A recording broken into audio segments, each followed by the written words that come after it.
It is not permissible, brothers and sisters, التكبير الجماعي. Don't do a congregational takbir, which is that every single person, they all do the takbir and they pronounce it and they say it. يعني التلفظ بصوت واحد. Everybody says it with one voice. No, everybody should be saying it but separately. It is not being transmitted from our Prophet sallallahu alaihi wasallam and the Sahabas and the Salaf al-Salih ridwanullahi alayhim ajma'ina that they did التكبير الجماعي. لم ينقل ذلك عن السلف. It hasn't been transmitted from the pious predecessors. The sunnah is أن يكبر كل واحد بمفرده, that everybody does the takbir based on themselves. And that's not just restricted to this only, but that's every adhkar that you do and every dua that you do.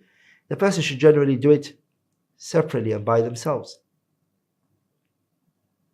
Unless the person is ignorant, of course, and he doesn't know how to do the dhikr, and he doesn't, of course, know how to make a dua, and then you have to teach him, then yes, you do, okay, talqeen, and you say it and he says it after you, or you say it together so you can learn, then no problem in this situation. But generally speaking, the adhkar and the dua, no one says it together. Everyone says it separately.